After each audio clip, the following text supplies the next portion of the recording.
Welcome to सखीमध्ये सर्वांचे खूप खूप स्वागत आहे.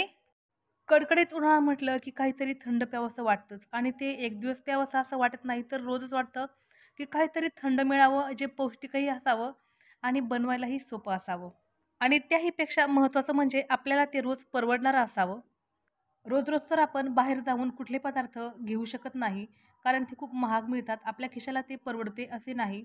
काहींना ते परवडते, पण काहींची परिस्थिती खरंच खूप सर्वसामान्य असते. अगदीच सर्वसामान्यांना परवडणारं आणि कमी साहित्यामध्ये आपल्याला हे थंड पेय कसं बनवायचं हे मी या व्हिडिओमध्ये खूप डिटेलमध्ये सांगितलेलं आहे. खूप जास्त खर्चही लागत नाही. एकदा जरी बनवून ठेवले तरीही 8 ते 10 दिवस आरामात पुरते. फ्रिजची वगैरे काही गरजही लागत नाही. अगदी थोडासा जरी बर्फ आपल्याकडे असेल तरीही आरामात होऊन जाते आणि खायला तर खूपच टेस्टी असे लागते. चला तर मग लगेचच रेसिपीला सुरुवात करूयात. एक मोठ्या आकाराची काचेची वाटी घेतली आहे. त्यामध्ये 1 वाटी साखर ॲड केली आहे. अर्धी वाटी क्रस्टर्ड पावडर घेतली आहे. क्रस्टर्ड पावडर कुठल्याही किराणा दुकानामध्ये आरामात मिळून जाते. त्यानंतर अर्धी वाटी म्हणजेच जेवढी क्रस्टर्ड पावडर आपण घेतली आहे तेवढंच आपल्याला मिल्क पावडर घ्यायची आहे. मिल्क पावडरला स्किप केले तरीही चालेल, पण थोडीशी टेस्ट वाढली जाते.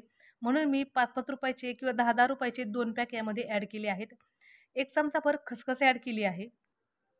अगदी थोडीशी म्हणजे 1 चमचाभर मी बडीशेप ही ॲड केली आहे. बडीशेप ही पचनक्रिया करायला जरा मदत करते, म्हणून मी 1 चमचा किंवा अर्धा चमचा ॲड केली आपण तरीही चालते. सर्व पदार्थ आपल्याला व्यवस्थित मिक्स करून घ्यायचे आहेत. कस्टर्ड पावडर आणि मिल्क पावडर यालाच आपले थोडेसे पैसे जाणार आहेत. बाकीचे सर्व पदार्थ आपल्याला घरातच अगदी सहजच उपलब्ध होतात. सर्व पदार्थ छानपैकी एकदा मिक्स करून घ्यायचे आहेत. 8 ते 10 काजू टाकून आपल्याला हे जे मिश्रण आपण तयार करून ठेवलं होतं ते छानपैकी एकदा मिक्सरच्या भांड्यामध्ये टाकून एकदा मिक्सरला मस्त असे फिरून घ्यायचे आहे. खूप जास्त बारीक करायचे नाही किंवा मोठे ठेवायचे नाही. अगदी रसरशीत किंवा सरसरीत ठेवायचे आहे. व्हिडिओमध्ये दाखवल्याप्रमाणे. खूप छान असे हे मिश्रण होते. याचा वासही खूप छान येतो, कारण आपण यामध्ये बडीशेप घातलेली असते. बऱ्याच ठिकाणी बडीशेप घालत नाहीत, पण बडीशेप घातल्यानंतर टेस्ट खरंच खूप छान येते. मस्त अशी पावडर याची तयार झालेली आहे. यामध्ये मी थोडेसे 5 ते 6 बदाम कट केले आहेत आणि तेही ॲड केले आहेत. सर्व मिश्रण आपल्याला एकदा परत व्यवस्थित हलवून घ्यायचे आहे आणि एका बरणीमध्ये भरून ठेवायचे आहे. 3 ते 4 वेळा पुरेल एवढी याची ही पावडर बनवून तयार झालेली आहे. जेव्हा आपल्याला हवं तेव्हा आपण याचं पेय करू शकतो. आता मी ही पावडर जी आहे ती एका छोट्या बरणीमध्ये भरून ठेवत आहे. जसं लागेल तसा आपण याचा वापर करणार आहोत. छोट्या आकाराची एक बरणी मी छानपैकी व्यवस्थित भरून ठेवली आहे. ही ही बरणी एकदा भरल्यानंतर आपल्याला साधारणपणे 2 ते 3 दिवस तरी आरामात पुरते. खूप जास्तही आपल्याला याची पावडर करून ठेवायची नाही. जशी लागेल तशीच आपल्याला याची पावडर करून ठेवायची आहे.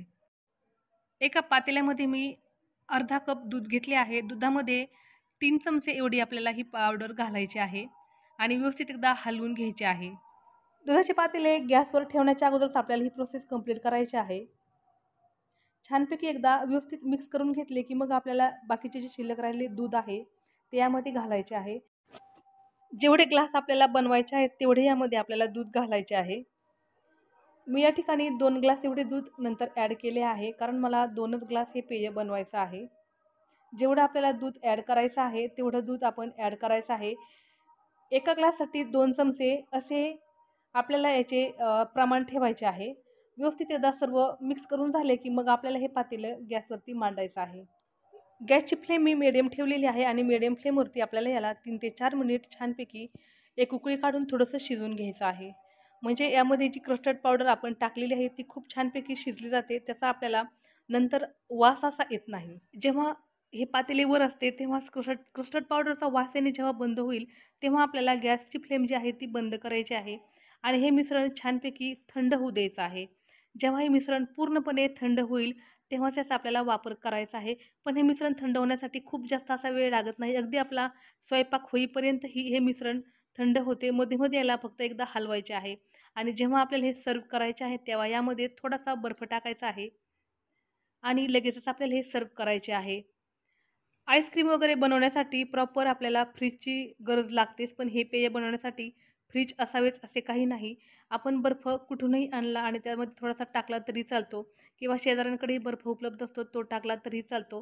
सर्व्ह करण्याच्या अगोदर थोडेसे काजू बदामचे किंवा काजू पिस्त्याचे काप टाकायचे आणि सर्व्ह करायचं.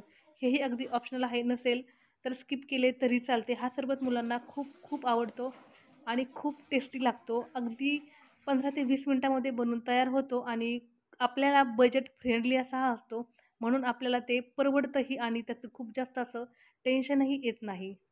बर्फ टाकल्यानंतर एकदा थोडंसं हलवून घ्यायचं आहे चमच्याच्या सहाय्याने. म्हणजे जो बर्फ आहे तो व्यवस्थित असा प्रॉपर मिक्स होतो आणि या पदार्थाला थोडासा थंडपणा येतो. मस्तपैकी ग्लास भरायचे आहेत आणि छानपैकी हा सरबत एन्जॉय करायचा आहे. लहान मुलांना संध्याकाळी दूध पिण्याचा कंटाळा येतो. उन्हामुळे ते थकलेलेही असतात. त्यावेळी त्यांचा थकवा दूर करण्यासाठी आपण नक्की त्यांना संध्याकाळी तरी हे ड्रिंक देऊ शकतो. खूप छान लागते, खूप पौष्टिकही होते आणि खरंच खूप फायद्याचे ठरते. 3 ते 4 दिवसामध्ये एकदा जरी आपण ही सर्व पावडर मिक्सरला फिरून घेतली तरीही चालते आणि खूप बजेट फ्रेंडली असते. सो नक्की एकदा ट्राय करून पहा. आजचा व्हिडिओ कसा वाटला हे मला कमेंटमध्ये सांगायला विसरू नका. व्हिडिओ आवडल्यास लाईक करा, शेअर करा आणि एक विनंती आहे, जर चॅनलवरती नवीन असाल तर कृपया चॅनलला सबस्क्राईब करा.